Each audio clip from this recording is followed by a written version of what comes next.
Today, I'm combining two interviews for your entertainment. The first interview is with an old friend.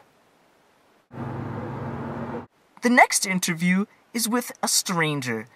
Let's begin the interview with my old friend. And notice, in this I'm actually coming out to him for the first time as trans. It was something that he didn't know. Today, I'm making a video about seeing someone from the past, but now in the future. I think it was 2008 or so that we last were really hanging out. Is that correct? This is correct. Yes, 2008, a long time ago. And I was wondering, have you noticed any changes in me? In you? Mm-hmm. Yeah. Well, yeah. Number one, your tattoo. Yeah, I have a tattoo. It's new. Very new. Not so much. Not so much. So I just seem like the same old me, you know. Yeah. So one thing I am doing is I'm starting to change from an estrogen system to a testosterone system. Oh, okay. And there are some changes that have happened, like my voice is lower and I'm extremely muscular, but you don't even notice. Take a close look. Yeah, you do look bigger, but it has been probably over 3 years since I've seen you in person. That's true. That's true. There's good excuses. No, just kidding. And it's pretty subtle too. I mean, the differences are subtle. Would you say? Yes. Good. All right. Now I'd like you to come close so that your beard is visible. I have a few questions about your beard. Okay. When did you first start shaving? Probably 7th or 8th grade. 7th or 8th grade. And where did it come in first? Like? Actually, it came in down here. Oh, the neck hair. Yeah. Yeah. It's kind of weird. I've heard of this. Because mine is all like right around here, right? But and then let's see. How long did it take to get really thick and full? Probably not until senior year of high school, going into college. It was the first time freshman year of college, so 18, 19 was the first time I really grew it out, into a beard, if you will. And how do you feel about having a transgender friend? Well, I'm perfectly okay with that. I knew you, before, and I was okay with that now. I know you now. Look at this guy. Your Forrest is a good person, so yeah. I really, that's all that should matter. Yeah, it does matter. It does come down to character, If someone's cool, they just stay cool, even if they change through time. And everybody does. Wasn't that a great interview?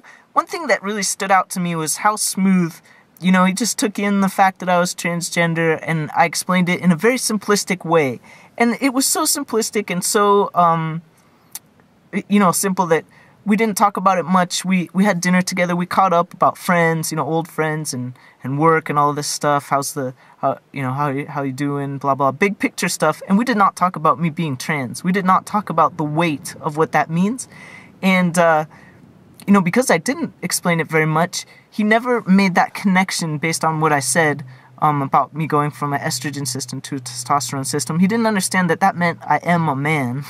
And he did use, she to describe me in female pronouns. And I was like, oh, I guess, that's an update as well. Male pronouns for me, that's the most appropriate thing. And, it was smooth, but it just goes to show you that just because, you're starting T and just because you explain things to people, they still don't make those little connections, and that's just how it is. And also, let's go right on to this other interview I do with a stranger that I just had met, and it was at this training. It was a day after I met my old friend, so, nothing about me is different, but I meet a stranger, and this is what happens.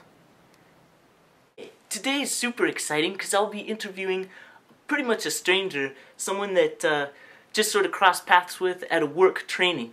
So we spent like a couple days in the classroom together, and I was just curious because I never really know. But when I was in the class, I mean, I don't really stand out as a person, right? Or do I?